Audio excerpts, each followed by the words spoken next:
Assalamualaikum warahmatullahi wabarakatuh. Waalaikumsalam warahmatullahi wabarakatuh.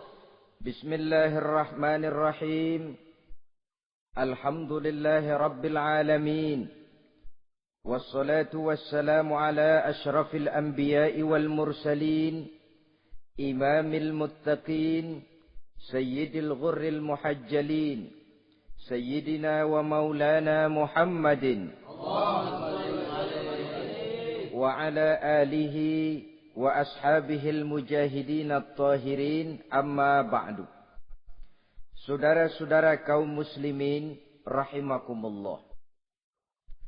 Kejadian dan keberadaan kita dalam kehidupan di dunia ini merupakan kejadian dan keberadaan yang terima jadi atau terima beres.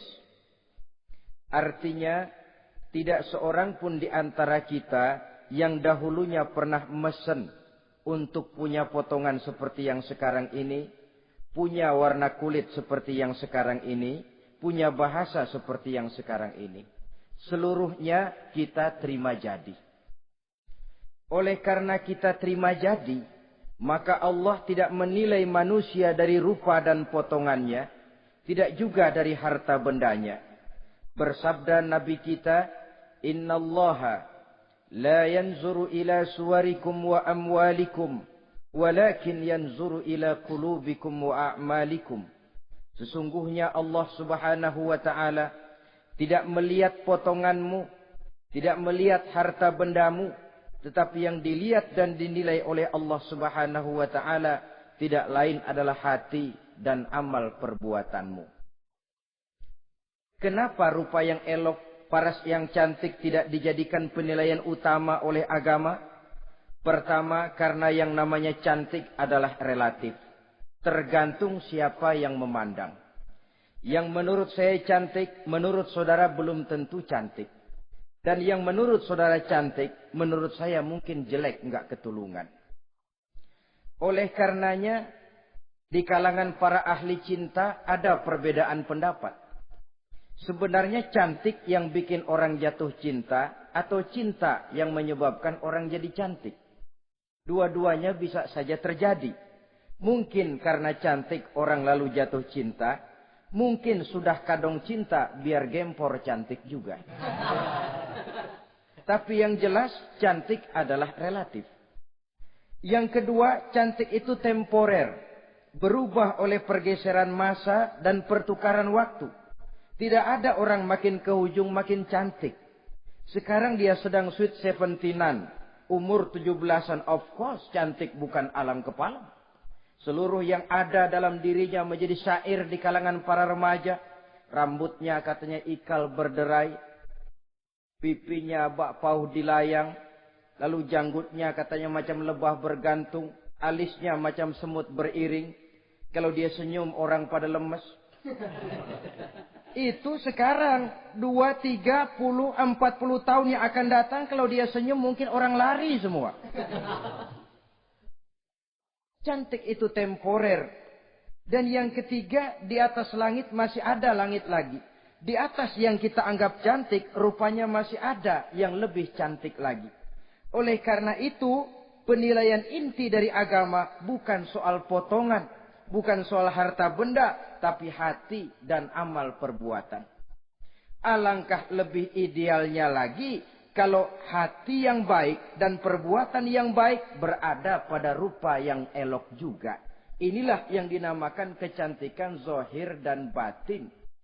Dan ini yang dimiliki oleh Nabi Allah Yusuf alaihi salam yang akan kita bicarakan pada pertemuan kita kali ini. Pantas kalau pada saat kita berdiri di muka cermin, disunahkan kita membaca doa seperti yang diajarkan Nabi. Allahumma kama hassanta khalqi fahassin khuluqi. Ya Allah, sebagaimana telah engkau baguskan rupaku, baguskan juga kiranya akhlak dan budi pekertiku. Supaya kecantikan zahir diiringi dengan kecantikan batin. So apa gunanya zahir yang cantik kalau batinnya berbahaya? Itu yang orang bilang Apa guna katanya berkain batik kalau tidak dengan kebaya? Apa guna berparas cantik kalau melulu bawa bahaya? Saudara-saudara yang saya hormati, Nabi Yusuf alaihi salam diberikan oleh Allah ketampanan zahir dan batin.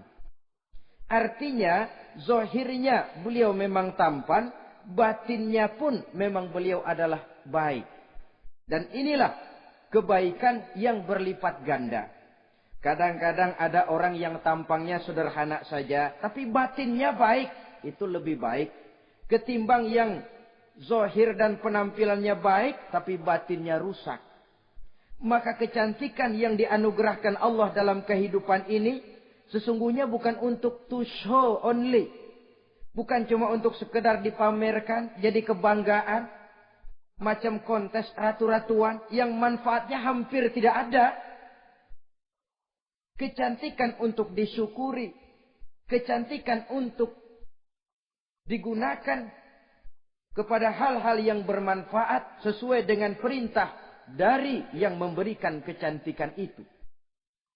Saudara-saudara yang saya hormati, Nabi Yusuf alaihi salam seorang nabi yang oleh Allah diberikan kecantikan zahir dan juga kecantikan batin.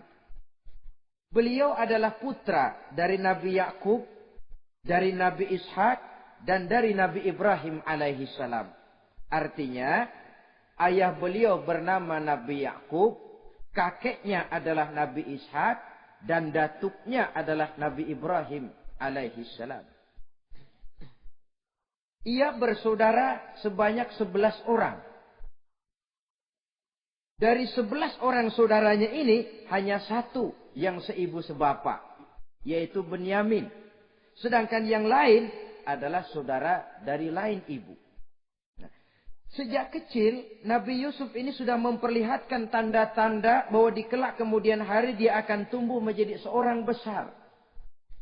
Sebab itu wajar kalau ayahnya memberikan perlakuan yang agak istimewa kepada Nabi Yusuf.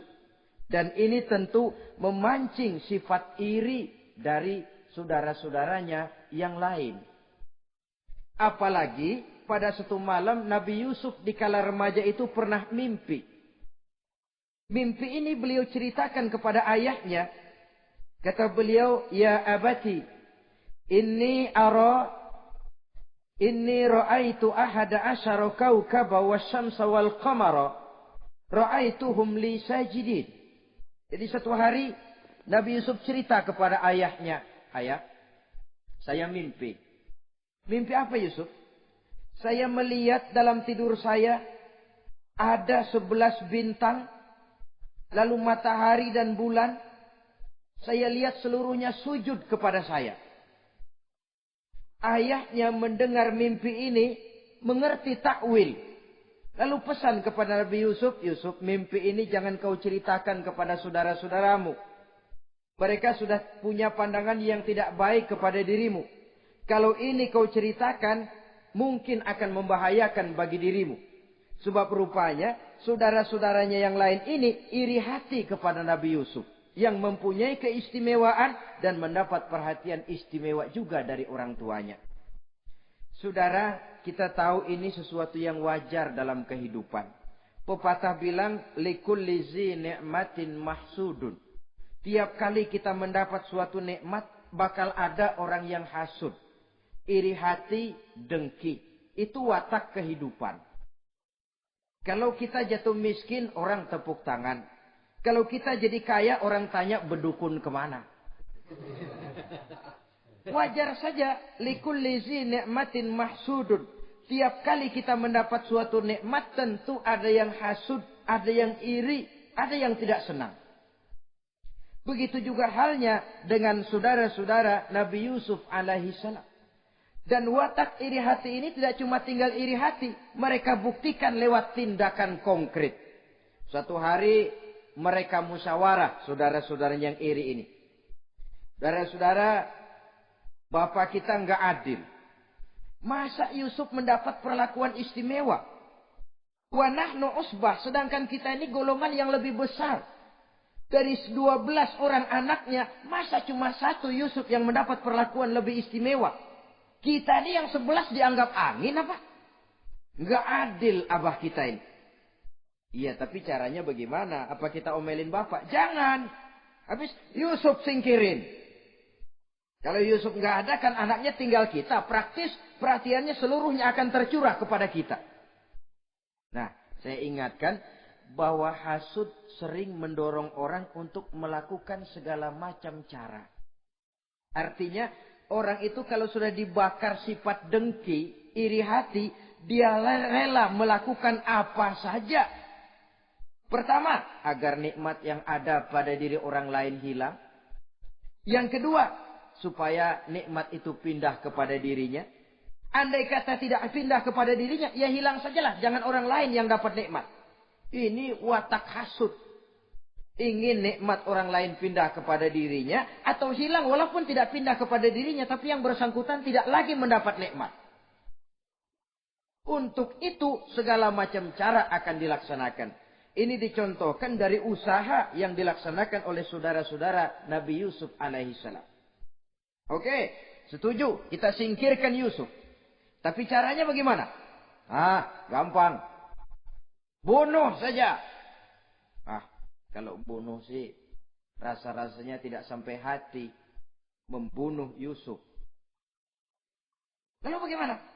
Kita kucilkan saja dia. Kita asingkan dari sini, kita buang jauh-jauh supaya dia tidak ada lagi kelihatan dalam pandangan Abah. Kalau dia sudah tidak ada dalam pandangan Abah, yang dilihat cuma kita dan seluruh kasih sayangnya akan tercurah kepada kita semua. Nah, setujulah kalau itu. Caranya nanti kita atur belakangan. Jadi satu hari permisilah saudara-saudaranya ini kepada Nabi Yakub. Abah, kami permisi mau pergi main-main dan Yusuf akan kami ajak. Kata Nabi Yakub, saya khawatir. Nabi Yakub sudah melihat gelagat yang tidak baik. Sudah ada semacam firasat. Saya khawatir kalau Yusuf kau bawa, nanti dia akan kena celaka. Atau dimakan oleh serigala, sedangkan kamu nanti akan lalai. Kata anak-anak yang lain, percaya dah Pak, saya akan jaga. Saya kan saudaranya, masa tega membiarkan Yusuf celaka atau dimakan serigala.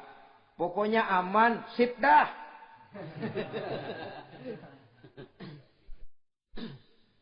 Sampai akhirnya Nabi Yakub mengizinkan.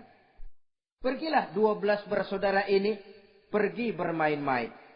Mula-mula berkejar-kejaran, Yusuf ikut main kejar-kejaran. Lantas buka baju, Yusuf ikut buka baju. Sampai ketika tiba di tepian sebuah sumur tua, rencana yang sudah disepakati itu dilaksanakan. Nabi Yusuf diangkat beramai-ramai, digotong, lalu dimasukkan, diceburkan ke dalam sumur mati itu. Kemudian baju Nabi Yusuf itu mereka basahi dengan darah kambing. Setelah itu mereka pun pulang menemui Nabi Yakub alaihi salam dengan rasa sedih yang dibikin-bikin. Ini penyakit hasud. Jadi kalau orang hasud kepada kita, begitu kita mendapat kesulitan, dia datang dengan air mata buaya. Belaga sedih, belaga ikut berduka cita, padahal sih hatinya sorak. Padahal batinnya girang bukan main. Pak, saya ikut berduka cita, Pak, saya ikut sedih. Padahal hatinya biar mampus loh. Ini yang dilakukan oleh saudara-saudara Nabi Yusuf. Mereka datang dengan air mata berurai, nangis, Abah. Ketika kami sedang main-main, Abah, kami lupa, kami tinggalkan Yusuf sendirian. Ketika kami balik, kami cuma mendapati bajunya sudah berlumur darah. Barangkali saudara kami Yusuf dimakan oleh serigala. Nabi Yakub tercenung. Ternyata firasatnya adalah benar. Baju Nabi Yusuf itu yang berlumur darah kambing, buatan saudara-saudaranya yang hasud tadi, diciumi dan dipeluk oleh Nabi Yakub. Kepedihan seorang ayah yang ditinggalkan oleh anak tercintanya. Saudara, adapun Nabi Yusuf alaihi salam tercebur di sumur mati itu. Sampai pada suatu hari ada khalifah, ada kafilah niaga dari negeri Madian hendak menuju ke negeri Mesir, lewat di tempat itu. Ketika salah seorang mereka bernama Malik bin Dho'ar hendak mengambil air, timba diturunkan ke dalam sumur. Begitu diangkat, ini air kok berat amat. Makin diangkat, makin berat. Sampai di atas, bukan air, orang isinya. Ada orang di ember. Dia lihat rupanya sangat tampan, elok, cantik. Ini barangkali anak bangsawan ini. Parasnya begini cantik, begini tampan. Ini kalau dijual di Mesir nanti tentu harganya mahal nih. Order nih. Objek. Maka dibawalah Yusuf ini ke negeri Mesir. Setibanya di sana diperjualbelikan sebagai budak belian. Nah, nasib baik rupanya Yusuf ini ketika terjadi pelelangan dibeli oleh seorang pembesar istana, seorang menteri yang bernama Kitfir. Kitfir melihat, ini cantik anak remaja ini. Tampangnya elok, parasnya indah, kelihatannya budi pekertinya pun halus. Kita ambil saja ini, kata Kitfir kepada istrinya Zulaikha. Kita angkat dia jadi anak, siapa tahu nanti dia memberikan manfaat yang besar bagi kita. Baiklah. Dan sejak saat itu Yusuf dipelihara di rumah Kitfir dalam istana yang tinggal bersama istrinya Zulaikha. Menurut satu riwayat 10 tahun lamanya Nabi Yusuf tinggal di tempat Kitfir. Dan selama 10 tahun itu tentu terjadi perkembangan baik jasmaninya maupun rohaninya. Dari anak-anak ia berubah menjadi remaja, lalu meningkat ke arah dewasa. Makin matang kedewasaannya, makin tampan dan elok parasnya. Makin cantik budi pekertinya, ditempa oleh watak kenabian yang disiapkan oleh Allah Subhanahu wa Ta'ala. Sehingga tidak heran, ketampanan Nabi Yusuf ini lalu jadi buah bibir di kalangan istana. Tidak cuma anak perempuan bangsawan, tidak cuma istri para penguasa, sampai kepada kelompok orang awam selalu berandai-andai. Kalau saja, andai kata, umpama saya bisa berdampingan dengan Yusuf, kalau saja. Kata-kata kalau saja ini keluar dari perempuan-perempuan yang melihat Yusuf alaihissalam. Dan yang unik, kecantikan Nabi Yusuf itu, kalau dia berdampingan dengan orang yang jelek, si jelek ini ikut sedikit cantik. Biasanya kan kalau ada orang ganteng duduk berdampingan sama orang jelek, yang ganteng makin kelihatan kegantengannya, yang jelek makin demek. Itu biasanya. Tapi kecantikan Nabi Yusuf ini tidak mengangkat orang lain. Nah, rupanya yang tertarik kepada ketampanan Nabi Yusuf ini tidak cuma perempuan-perempuan lain, juga termasuk Siti Zulaikha, istri daripada Kitfir, yang merupakan ibu angkatnya. Kalau pada mulanya Zulaikha merawat Nabi Yusuf sejak kecil dengan harapan nanti akan membawa manfaat. Setelah dilihatnya makin lama makin tampan, makin lama makin cantik, makin lama makin rupawan.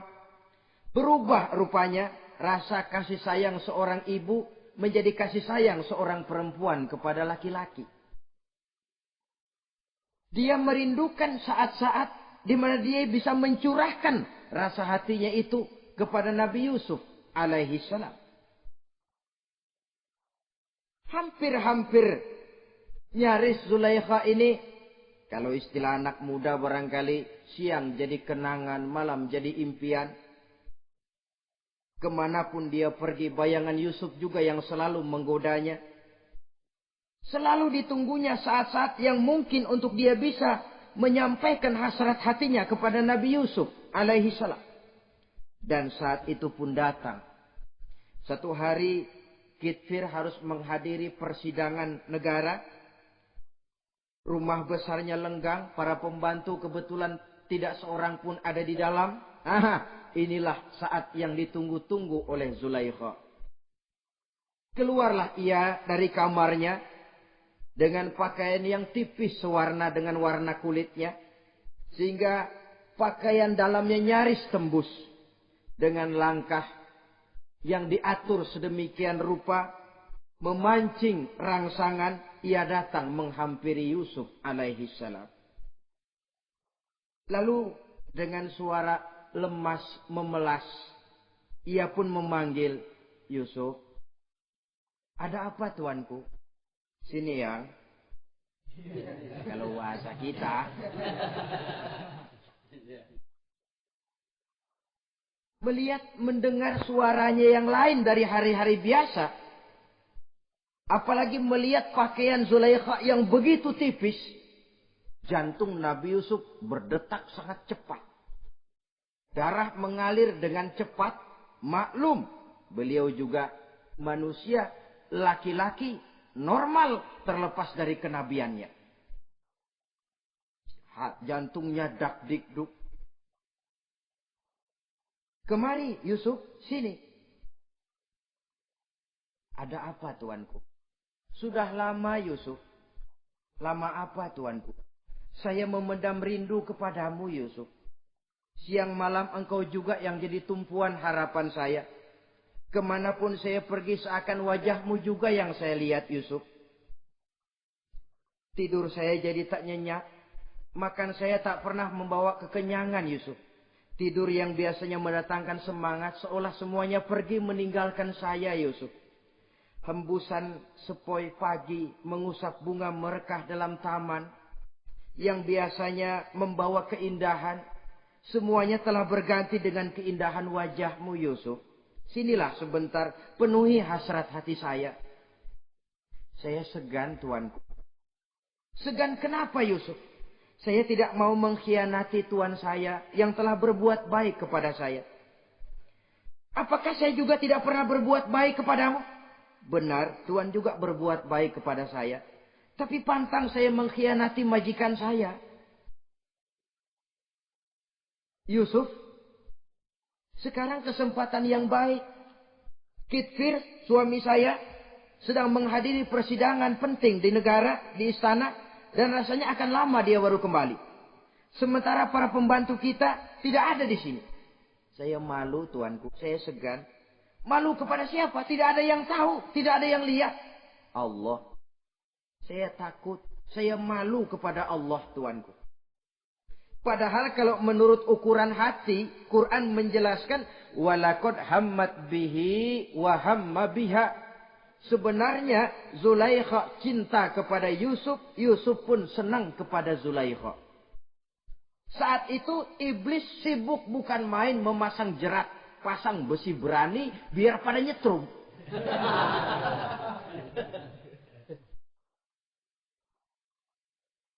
Zulaikha senang Yusuf. Yusuf sebenarnya pun secara manusiawi menyenangi Zulaikha. Walaula an ra'a burhana rabbih. Tapi Yusuf ketika itu melihat larangan Allah, peringatan Allah. Seolah-olah dia lihat Allah mengatakan, Yusuf, ini letter S. Dilarang parkir di sini. Menurut satu riwayat, Nabi Yusuf melihat ayahnya, Nabi Yakub, melambai-lambaikan tangan menyetop. Seolah-olah melarang dia meneruskan langkahnya. Riwayat lain menjelaskan, seolah-olah Nabi Yusuf dibisiki oleh malaikat Jibril.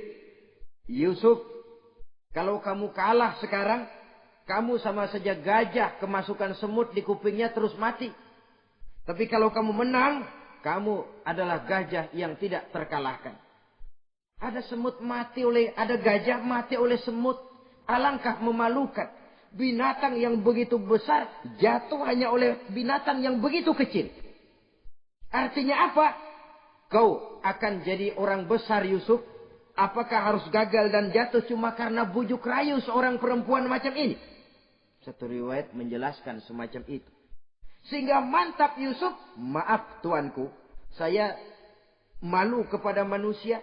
Saya malu kepada majikan. Tapi saya lebih malu lagi kepada Allah. Saat ini majikan tidak tahu. Orang seorang pun tidak ada yang lihat. Tapi Allah pasti lihat. Itu yang saya malu. Ah Yusuf. Jangan sok kalem sob. Mumpung situasi mengizinkan. Mubazir nih. Zulaikha pun berangkat pergi ke tempat pembaringan. Ke tempat tidur. Lalu dengan pose yang merangsang. Aduhai. Melambai-lambaikan tangannya. Hai talak. Yusuf sini. Yusuf kemari. Nabi Yusuf dipelihara oleh Allah. Ketika Nabi Yusuf tetap menampakkan keengganannya, Zulaikha jadi berang. Ya namanya istri pembesar ditolak oleh anak muda yang menurut penilaian dia nggak ada apa-apanya. Lu kan kecemplung di sumur, gua pungutin. Cuma sekedar segini aja nggak mau nurutin. Kebangetan amat. Bukan Zulaikha kalau nggak nekat. Dia bangun dari pembaringannya. Gemes. Dia hampiri Yusuf. Kalau cara kita diunyeng Yusuf itu. Dipaksa. Nabi Yusuf berlari ke arah pintu. Ditarik bajunya dari belakang oleh Zulaikha. Sobek belakang bajunya ini. Begitu baju sobek. Pintu terbuka. Kitfir suami Zulaikha datang. Orang Arab bilang yumsak mablul. Ketangkep basah. Ketangkep basah. Merah padam muka Zulaikha. Sementara Kitfir pun matanya merah. Tapi Nabi Yusuf tenang-tenang saja. Ya wong nggak salah. Tenang-tenang saja Nabi Yusuf. Bukan tenang karena pengalaman. Tenang karena memang tidak berbuat yang negatif. Kadang-kadang ada juga yang tenang tapi pengalaman. Oh buaya itu. Sudah ketahuan kepentok ketangkep hansip anteng aja. Itu bukan nggak salah, badak. Nabi Yusuf tenang karena memang tidak berbuat salah apapun. Nabi Yusuf tenang karena yakin dirinya benar. Sehingga mantap menghadapi kedatangan Kitfir yang sangat tiba-tiba itu. Adapun Zulaikha ketika melihat suaminya berdiri di muka pintu, cepat-cepat dia berubah siasat. Inilah salah satu kelihayan makhluk bernama perempuan.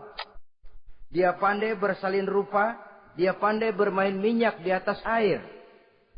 Melihat suaminya datang, roman mukanya pun menjadi sedih. Air mata berurai membasahi pipi. Papa katanya. Apa balasan bagi orang yang mau menistakan istri papa? Maksudmu apa Zulaikha? Yusuf gile.